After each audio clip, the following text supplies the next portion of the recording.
भाई sales, ma'am आप हम सबको सेल्स क्यों बुला रहे हो? अरे भाई, लिविंग बीइंग हो, किससे मिलकर के बने हो? The basic unit of life, जिसको हम क्या कहते हैं? सेल। नॉन लिविंग बीइंग के पास ये प्रेजेंट होता है, नॉन लिविंग थिंग के पास सेल प्रेजेंट होता है? नहीं होता ना। तो मैम हम इन दोनों को डिफरेंशिएट कैसे करें? तो अब एक बात बताओ, एक छोटा सा बच्चा पैदा होता है, धीरे धीरे करके बढ़ता है, ग्रोथ होती है। तो ग्रोथ आपने कभी किसी नॉन लिविंग थिंग में देखी है कि एक रिमोट धीरे धीरे करके एक लंबा हो रहा है? नहीं होता ना ऐसा कभी। या मैं इस रूम को छोड़ करके जा रही हूँ, एक रिमोट से वो 2 रिमोट हो गया, उसने रिप्रोडक्शन परफॉर्म कर दिया? नहीं किया ना। बट एक लिविंग बीइंग आपका रिप्रोडक्शन परफॉर्म कर सकता है। ह्यूमन बीइंग अपने जैसे एक यंग वंस को प्रोड्यूस कर सकता है। एक छोटा सा पौधा लगाते हो, धीरे धीरे करके उसकी हाइट इंक्रीज करती है। कभी नॉन लिविंग थिंग्स को अपनी हाइट इंक्रीज करते हुए देखा है? तो इस तरीके से हम बहुत सारी चीजों से लिविंग थिंग्स और नॉन लिविंग थिंग्स को डिफरेंशिएट कर सकते हैं। तो ऐसे ही कुछ प्रोसेसेस जो होते हैं आपके लिविंग थिंग्स परफॉर्म करते हैं, लेकिन नॉन लिविंग थिंग्स में ये सारे प्रोसेसेस नहीं परफॉर्म होते। तो मैम ये सारे प्रोसेसेस होते क्या हैं, क्या करते हैं? ये वो सारे प्रोसेसेस हैं जो आपकी लाइफ के लिए, आपकी लाइफ को सस्टेन करने के लिए, मेंटेन करने के लिए बहुत ही ज्यादा जरूरी होते हैं, जिनको हम कहते हैं लाइफ प्रोसेसेस।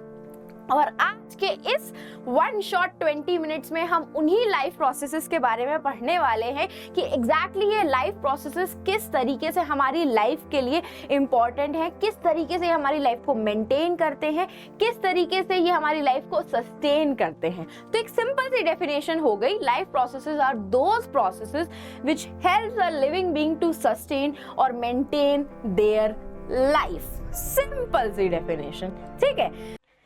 चलो तो let me introduce myself. मैं हूँ आपकी मास्टर टीचर खुशबू भाटिया। आपको इसी Vedantu 9th and 10th channel पे मैं बायो पढ़ाऊंगी।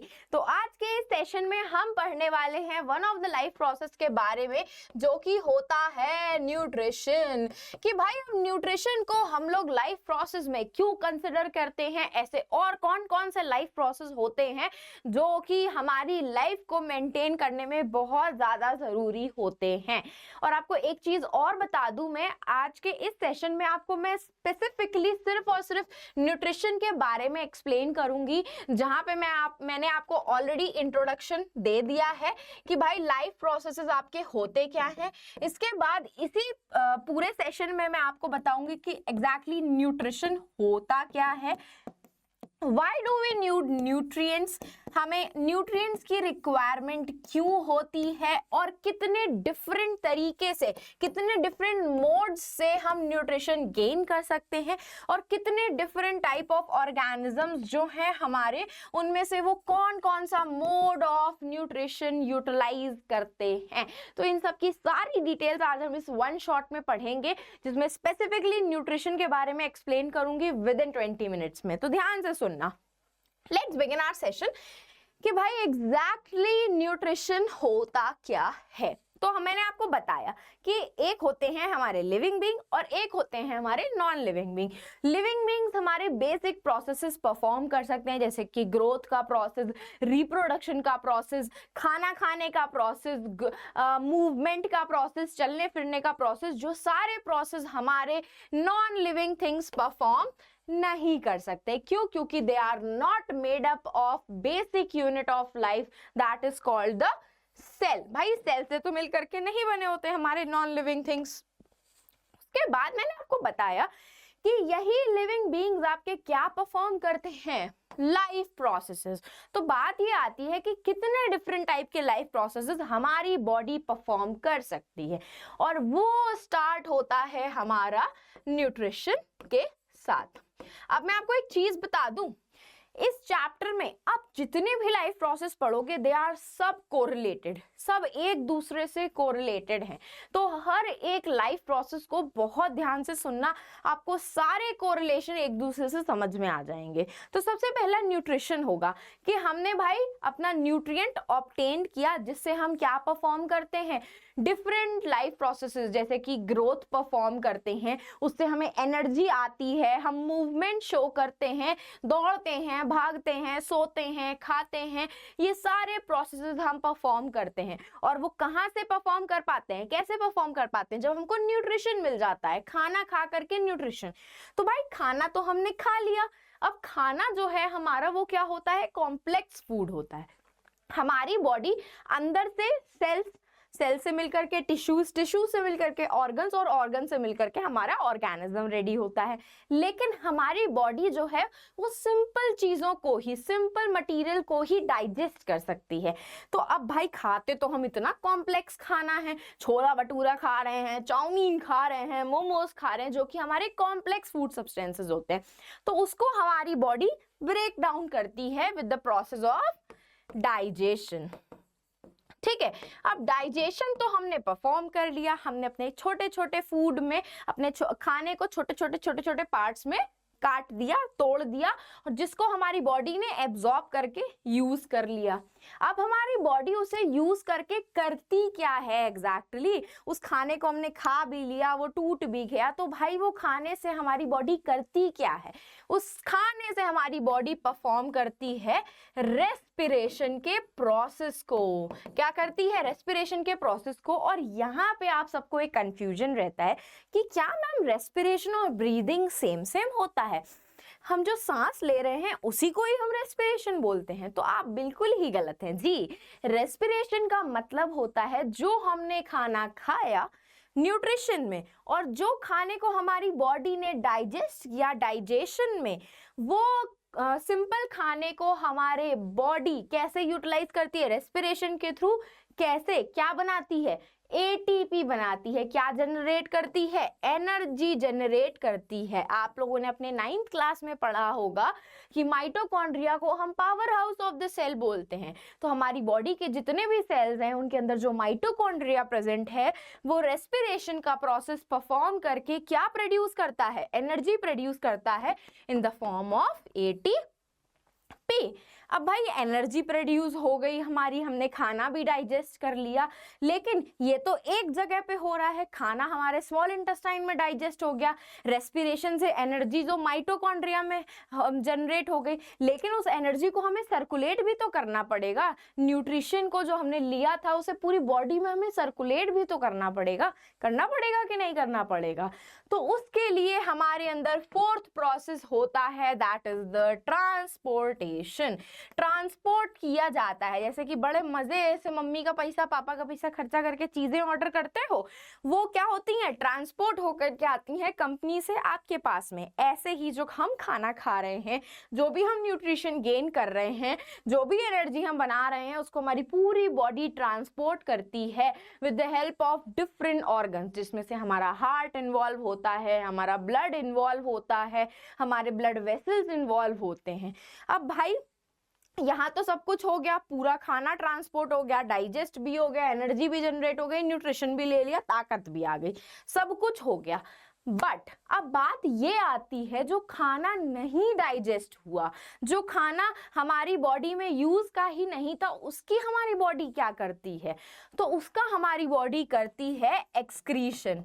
एक बात बताओ, स्कूल में जब आर्ट एंड क्राफ्ट की क्लास में क्राफ्ट करते हो तो कचरा निकलता है कि नहीं निकलता है? खाना खा रहे हो, जो वेस्ट मटेरियल हमारी बॉडी में जनरेट हो रहा है इतने सारे केमिकल रिएक्शंस के थ्रू, तो वो हमारी बॉडी अपने पास संभाल के तो रखेगी नहीं, कहेगी तुम मेरे पास रह जाओ, ऐसा तो नहीं कहेगी। उसको क्या करती है हमारी बॉडी? एक्सक्रीट कर देती है, बाहर निकाल देती है by the process of excretion.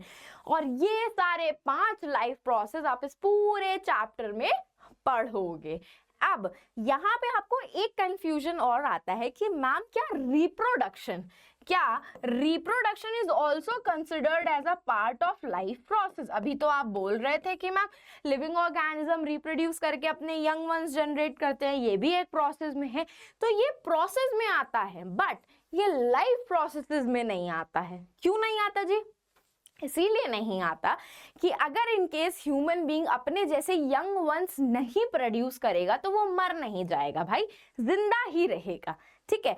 In just that कि उसके जैसे और आगे लोग प्रोड्यूस नहीं होंगे, रिप्रोड्यूस नहीं होंगे, उसकी जनरेशन आगे कंटिन्यू नहीं हो पाएगी। तो रिप्रोडक्शन आपके प्रोसेसेस में तो आएगा लेकिन लाइफ प्रोसेस में नहीं आएगा। क्यों? क्योंकि ये इससे भाई आप जिंदा रहोगे, ये आपकी जनरेशन कंटिन्यू करने के लिए होता है, नथिंग एल्स। ठीक है जी। अब आते हैं हम नेक्स्ट पार्ट पे कि भाई कितने डिफरेंट टाइप्स ऑफ न्यूट्रिएंट्स हम गेन करते हैं। अभी मैंने आपको ये सारे पार्ट्स बताए कि न्यूट्रिशन हो गया, respiration, transportation, excretion, control and coordination, movement show करते हैं। तो ये सारे आपके हो गए लाइफ प्रोसेसेस। ठीक है।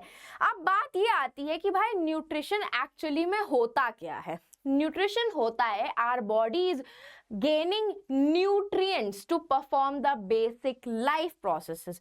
हमारे अदर बेसिक लाइफ प्रोसेसेस के लिए, कंट्रोल एंड कोऑर्डिनेशन के लिए, रेस्पिरेशन के लिए, डाइजेशन के लिए हमें न्यूट्रिशन ऑब्टेन करना जरूरी है, जिसमें क्या आ जाते हैं, आपके न्यूट्रिएंट्स आ जाते हैं। और सिर्फ ये लाइफ प्रोसेस परफॉर्म करने के लिए नहीं होता, हमारी बॉडी बहुत सारे ऐसे सेल्स होते हैं जो डैमेज हो रहे होते हैं, उनको वापस से रिपेयर करने के लिए डिफरेंट टाइप के केमिकल रिएक्शन हमारी बॉडी में हो रहे हैं, उनको करवाने के लिए, सबके लिए हमें क्या चाहिए होता है, न्यूट्रिशन की रिक्वायरमेंट होती है, ताकि हमारी बॉडी रिपेयर परफॉर्म कर सके, ताकि हमारी बॉडी ग्रोथ परफॉर्म कर सके, ताकि हम मूवमेंट्स परफॉर्म कर सके, ये सब चीजें परफॉर्म कर सके। और ये सारी चीजें आपकी न्यूट्रिशन में इंक्लूड होती हैं।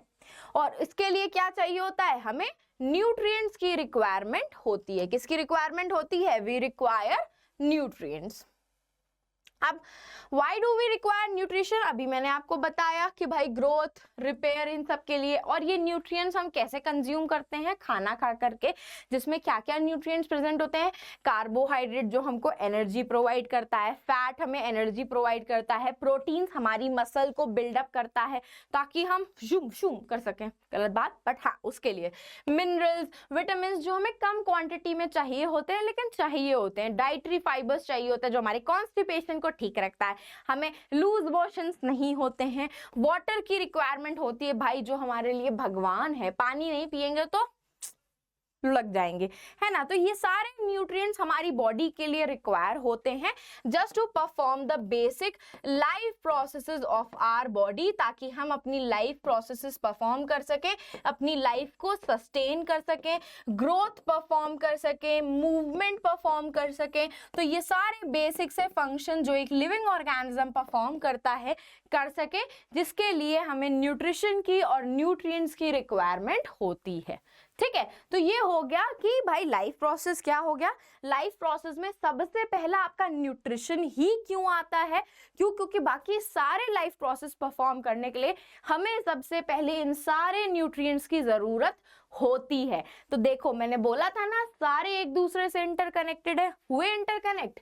अब नेक्स्ट ये आता है कि भाई हमारे इतने सारे ऑर्गेनिजम्स हैं, पूरी हमारा दुनिया, हमारी पृथ्वी ऐसे ऑर्गेनिज्म से ही भरी पड़ी है। तो वो सारे ऑर्गेनिज्म किस तरीके से ये न्यूट्रिशन को ऑब्टेन करते हैं, कितने डिफरेंट मोड्स ऑफ न्यूट्रिशन हमारे होते हैं। तो हमारे भाई 2 मोड ऑफ न्यूट्रिशन होते हैं, जिसमें से एक मोड ऑफ न्यूट्रिशन हमारे प्लांट्स का होता है, जिसको हम कहते हैं ऑटोट्रॉफिक मोड ऑफ न्यूट्रिशन, और दूसरा हमारा एनिमल एंड ह्यूमन बीइंग्स के लिए रहता है, that is the heterotrophic mode of nutrition. अब भाई ध्यान से सुनना कि ऑटोट्रॉफिक का मीनिंग क्या हुआ और हेटेरोट्रॉफिक ऑर्गेनिजम्स का या हेटेरोट्रॉफिक मोड ऑफ न्यूट्रिशन का मतलब क्या हुआ। ऑटो मीन्स होता है सेल्फ। अगर मैं बात करूं ऑटोट्रॉफिक की, तो ऑटो का मतलब होता है सेल्फ, मतलब अपने आप, खुद से, और ट्रॉफिक का मतलब होता है फूड, सेल्फ फूड प्रिपरेशन। जो ऑर्गेनिज्म अपना खाना खुद से प्रिपेयर कर पाते हैं with the help of simple inorganic substances, किससे? सिंपल इनऑर्गेनिक सब्सटेंसेस से, उनको हम कहते हैं ऑटोट्रॉफ्स। और उस टाइप के मोड ऑफ न्यूट्रिशन को हम कहते हैं ऑटोट्रॉफिक मोड ऑफ न्यूट्रिशन।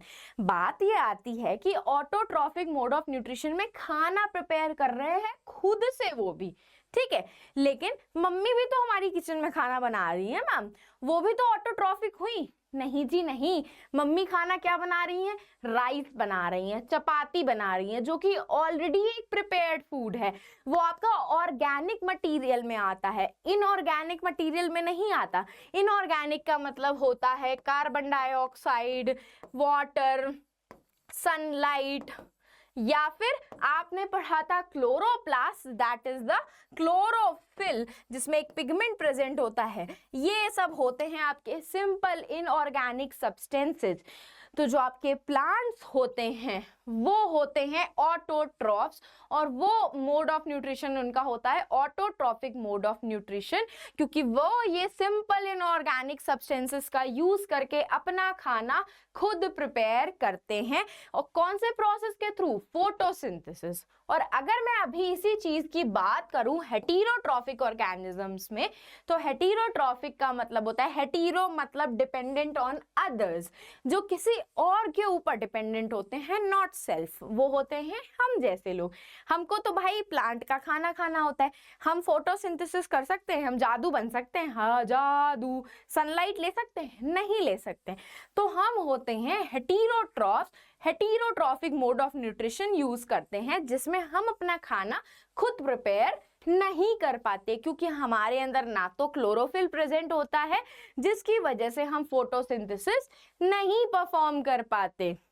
और ये होते हैं आपके 3 तरीके के, that is the saprotrophic, parasitic and holozoic. तो अगर मैं सिंपल सबके बारे में बात करूं तो सेप्रोट्रॉफिक ऑर्गेनिजम्स वो होते हैं जो आपकी डेड एंड डिकेइंग मैटर के ऊपर फीड करते हैं। किसके ऊपर फीड करते हैं, they feed on dead and decaying matter, सड़े गले खाने के ऊपर फीड करते हैं। और फीड का मतलब डायरेक्ट उसको नहीं खाते हैं, उसका ब्रेक डाउन करते हैं। ये ऑर्गेनिक मटेरियल को तोड़ते हैं सिंपल इनऑर्गेनिक मटेरियल में, और फिर अपना न्यूट्रिशन गेन करते हैं। अब उसके बाद दूसरे आते हैं पैरासिटिक। ये ऑर्गेनिजम्स किसी और ऑर्गेनिज्म से न्यूट्रिशन गेन करते हैं बिना उसको मारे। जैसे स्कूल में लड़कियां होती हैं, पास में बैठी रहती हैं, उनके सर में जुएं होती हैं, लाइसिस, वो लाइसिस उछल करके आपके अंदर आ जाती हैं। तो वो लाइसिस जो होती हैं आपके बॉडी के ऊपर रहती हैं, लेकिन बिना आपको मारे। तो इसको हम कहते हैं पैरासिटिक मोड ऑफ न्यूट्रिशन, जो कि 2 तरीके के होते हैं, एक्टोपैरासाइट एंड एंडोपैरासाइट। एक्टो का मतलब आउटसाइड, वो आपकी बॉडी के बाहर रह रही है, जैसे कि हो गए आपकी लाइसिस, ठीक है। और एंडोपैरासाइट्स का मतलब होता है जो आपकी बॉडी के अंदर रहती हैं, जैसे कि हो गए आपके टेप वॉर्म्स। ये आपकी स्मॉल इंटेस्टाइन में रहते हैं और आपका न्यूट्रिशन चुराते हैं, लेकिन आपको मारते नहीं। ऐसे ही होलोजोइक होते हैं, जो होते हैं कौन, जो सॉलिड फूड को खाते हैं, दे ईट सॉलिड फूड, जैसे कि हो गए हम ह्यूमंस, ठीक है, हम ह्यूमंस, ये होते हैं होलोजोइक, ठीक है जी। चलो तो आते हैं अब हम लोग ऑटोट्रॉफिक मोड ऑफ न्यूट्रिशन पे, कि भाई ऑटोट्रॉफिक मोड ऑफ न्यूट्रिशन में कौन कौन से इंसान बोल रही हूँ, ऑर्गेनिजम्स आते हैं। तो ऑटोट्रॉफिक मोड ऑफ न्यूट्रिशन में आपके प्लांट्स आते हैं, जिनको एक हम बोलते हैं फोटो ऑटोट्रॉफ्स। मतलब वो कौन होते हैं, जो लाइट एनर्जी का यूज करके क्या करते हैं, लाइट एनर्जी का यूज करके क्या करते हैं, फूड प्रिपेयर करते हैं।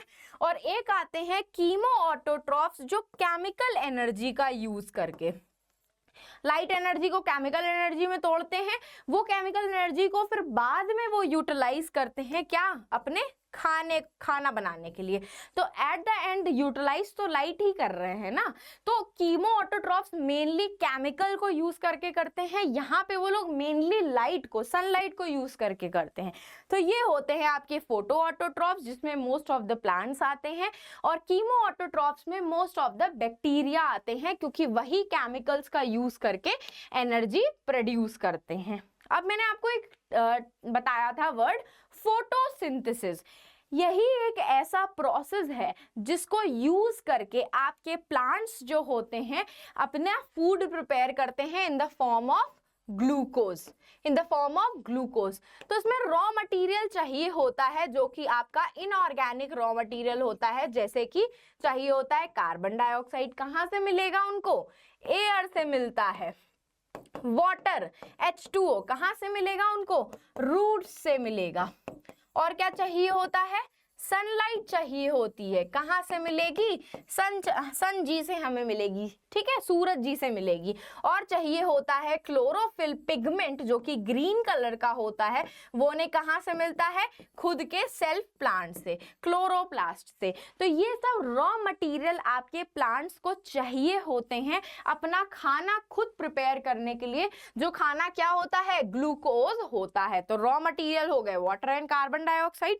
प्रोडक्ट में क्या बनता है? मतलब पूरा ये सारा रिएक्शन होने के बाद वो क्या बनाते हैं? Sugar, that is the glucose बनाते हैं।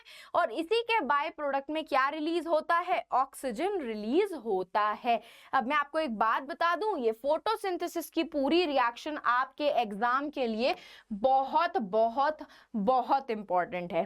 तो आपके फोटोसिंथेसिस के प्रोसेस में सबसे पहली चीज आपको ये ध्यान में रखनी है कि जितनी भी रिएक्शन हो रही है वो एक के बाद एक नहीं होती हैं, ठीक है, एक के बाद एक नहीं होती हैं जनरली। और ये आपके दो फेजेस में डिवाइडेड होते हैं। एक फेज रहता है आपका लाइट फेज। अब लाइट फेज से आप क्या समझे? मतलब सनलाइट की जरूरत होगी।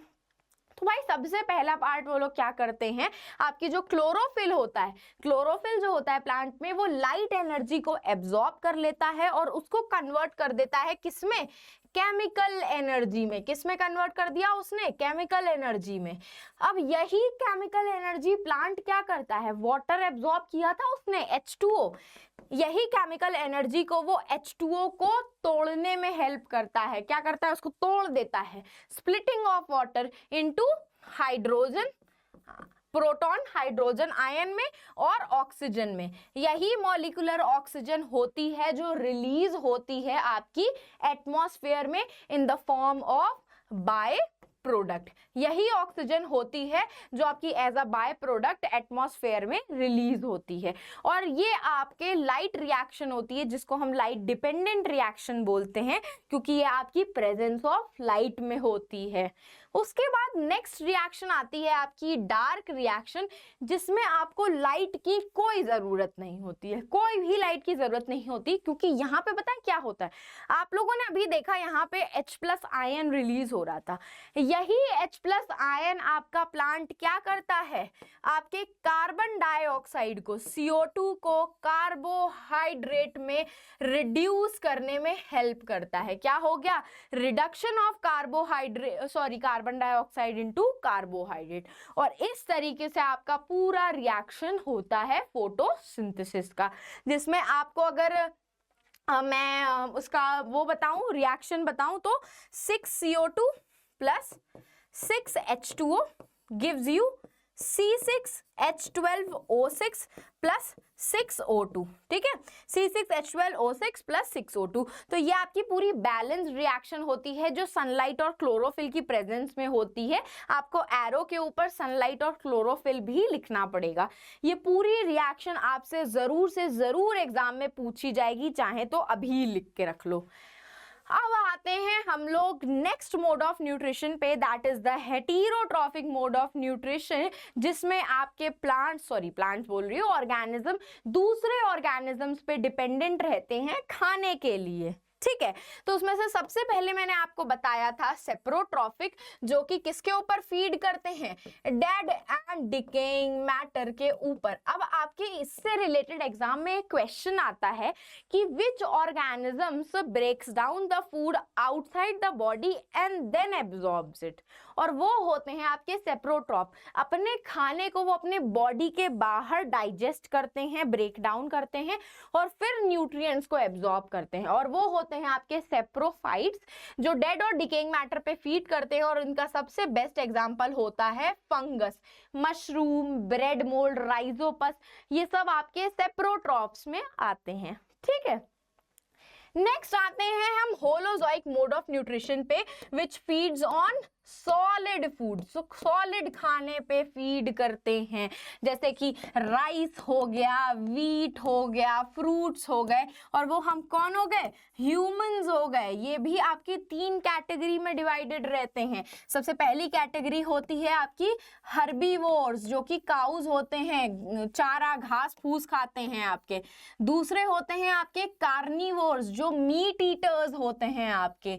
और लास्ट में आ जाते हैं आपके ओमनीवोर्स, जो कि आपके क्या खाते हैं, वो वेजिटेरियन भी होते हैं और नॉन वेज, मतलब वो मीट ईटर्स भी होते हैं और वो आपके ग्रीन लीफी वेजिटेबल्स भी खाते हैं, ठीक है, प्लांट्स को भी खाते हैं। तो होलोजोइक में आपके ये 3 आ जाते हैं, हर्बीवोर्स, कार्निवोर्स एंड ओमनीवोर्स। फिर आते हैं हम आपके पैरासिटिक न्यूट्रिशन पे। ये वो ऑर्गेनिजम्स होते हैं विच depend on other organisms, live on other organisms without killing it, ठीक है। क्या लिख सकते हैं, live on other organisms without killing it, बिना मारे, ठीक है, विदाउट किलिंग इट, बिना मारे ये दूसरे ऑर्गेनिजम्स के ऊपर डिपेंड करते हैं। इनको हम कहते हैं पैरासिटिक मोड ऑफ न्यूट्रिशन। अब आप लोगों का एक कंफ्यूजन रहता है कि क्या मैम इंसेक्टिवोरस प्लांट्स आपके किस कैटेगरी में आते हैं, ऑटोट्रॉफिक में आते हैं या इंसेक्टिवोरस, सॉरी पैरासिटिक में। तो let me tell you, insectivorous plants that is the आपका कसकटा या फिर अमरबेल जो होती है, आपकी विस्कम जो होता है, ठीक है, वो सारे आपके किस में आते हैं, पैरासिटिक मोड ऑफ न्यूट्रिशन में। इवन अमीबा भी आपका होलोजोइक में आता है। एग्जांपल्स याद रखना इसका, फंगस, होलोजोइक का हम ह्यूमंस। और पैरासिटिक मोड ऑफ न्यूट्रिशन के 2 होते हैं, ectoparasite, endoparasite. That is the tapeworm हो गया आपका, कसकटा हो गया आपका, लाइसिस हो गई आपकी, ये सब आपके पैरासिटिक मोड ऑफ न्यूट्रिशन होते हैं, जो बॉडी के ऊपर या अंदर रहते हैं लेकिन बिना अपने होस्ट को मारे। जिस बॉडी के ऊपर रहते हैं उस बॉडी को हम लोग होस्ट बोलते हैं, और वो पैरासाइट होते हैं, वो आपको बिना मारे आपकी बॉडी के अंदर या बाहर रहेंगे, ठीक है। ये होते हैं आपके पैरासिटिक मोड ऑफ न्यूट्रिशन। ये देखो अमीबा बना हुआ है, सेप्रोफाइट्स मैंने आपको बताया, मशरूम, मोल्ड, माइकोराइजल, फंगस, ये सब आपके सेप्रोफाइट्स के एग्जाम्पल हुए। हो जी, विद्या उत्सव। तो बस आप लोग जानना चाहते थे व्हाई सो सीरियस, तो वेदांतु आपके लिए लेकर के आ रहा है विद्या उत्सव, जिसको जानने के लिए डिटेल में आप लोग को कुछ करना नहीं है। इसी सेशन के डिस्क्रिप्शन बॉक्स में एक लिंक अवेलेबल है, बस उसको क्लिक करिए, आपको सारी डिटेल्स मिल जाएगी, ठीक है। तो बस ये था आपका पूरा का पूरा न्यूट्रिशन से रिलेटेड कि भाई कितने टाइप के न्यूट्रिशन होते हैं, न्यूट्रिशन को लाइफ प्रोसेस में क्यों कंसिडर किया जाता है, और लाइफ प्रोसेस एग्जैक्टली में होता क्या है। और अगर आप सब बच्चों को एनसीईआरटी के सॉल्यूशंस फ्री ऑफ कॉस्ट चाहिए तो बस आपको इसी सेशन के डिस्क्रिप्शन बॉक्स में जाना है, वहां पे इस तरीके का एक लिंक अवेलेबल है, इसको क्लिक करोगे, खुद को साइन अप करोगे, अपना फोन नंबर और ओटीपी डाल करके फ्री ऑफ कॉस्ट ये सारे के सारे एनसीईआरटी सॉल्यूशंस आप प्रैक्टिस कर सकते हो। तो बस क्या करना है, सेशन को लाइक करना है, चैनल को सब्सक्राइब करना है और टेलीग्राम चैनल को ज्वाइन कर लेना है, ताकि ऐसे ही सारे अमेजिंग एकेडमिक सेशंस जो आज से स्टार्ट हो चुके हैं आपको डेली बेसिस पे अपडेट्स मिलती रहे। और अगर आपको मुझे पर्सनली फॉलो करना है तो आप मुझे इंस्टाग्राम पे फॉलो कर सकते हो, खुशबू_भाटिया मेरा इंस्टाग्राम का अकाउंट है। तो बस अब चलते चलते लाइक शेयर एंड सब्सक्राइब कर देना। अब हम फिर मिलेंगे चलते चलते ऐसे ही नेक्स्ट अमेजिंग सेशन में। तो बाय एंड टेक केयर।